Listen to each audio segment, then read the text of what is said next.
Hello everyone, and welcome back to our channel. In today's video, we'll learn about index mutual funds, the benefits of these funds, associated expenses, and how to invest in them.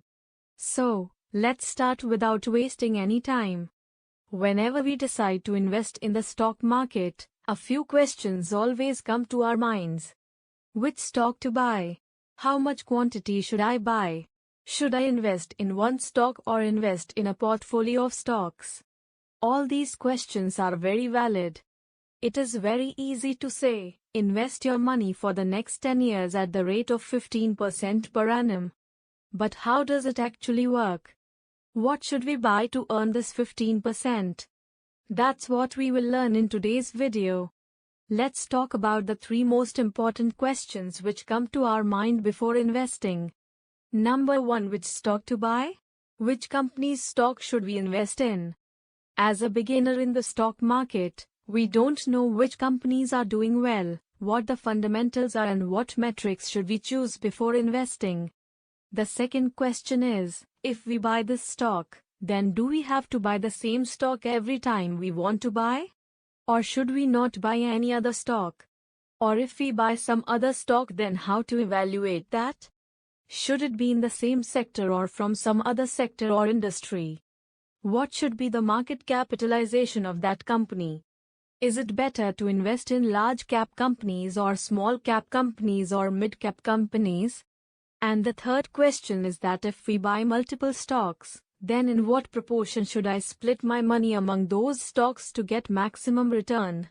For example, there are 3 companies, company A, B and C, and I have 1 lakh rupees, then should I invest equally among those companies?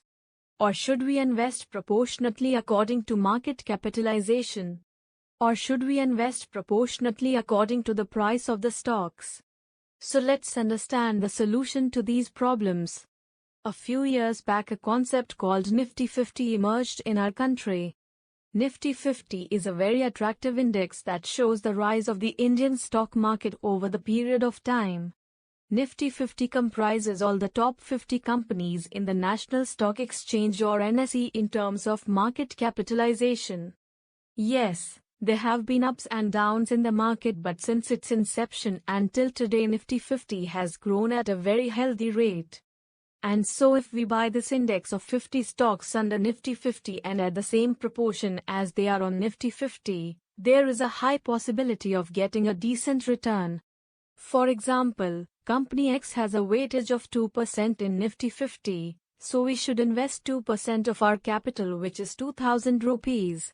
If Company Y has a weightage of 5%, then we should invest 5% of our capital in Company Y. These investments can be done at a time with a lump sum amount, or we can even systematically invest every month to get a decent return.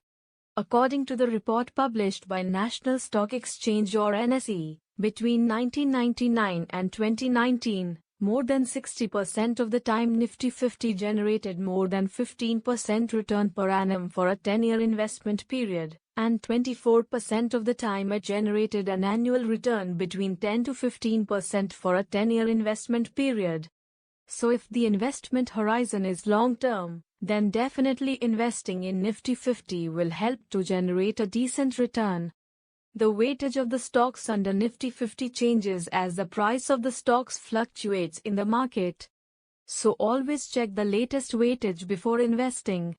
All these researches are time-consuming, but if we can do this, it will give us a decent return. But there's also an easy solution to this problem. Invest in index mutual funds.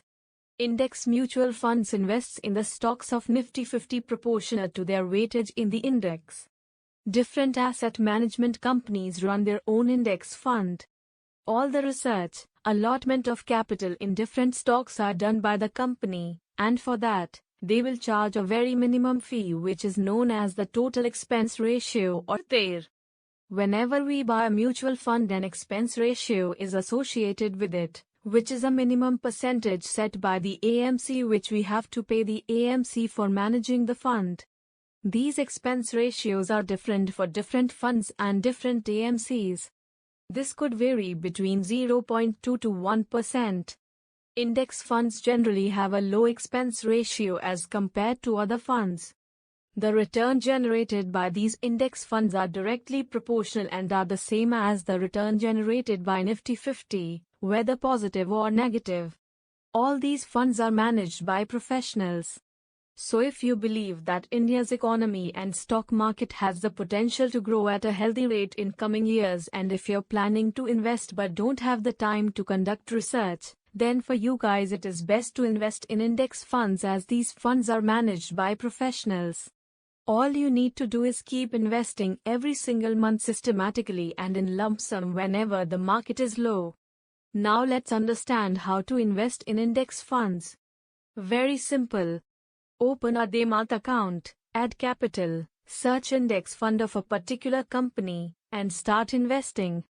I have shared a demat account opening link below in the description. By using that link you can open a demat account in 5 to 15 minutes. Thank you all for watching. I hope this video helped you understand what index funds are. If you found it informative, please like and share. Don't forget to subscribe to our channel for more educational content. Until next time, happy investing.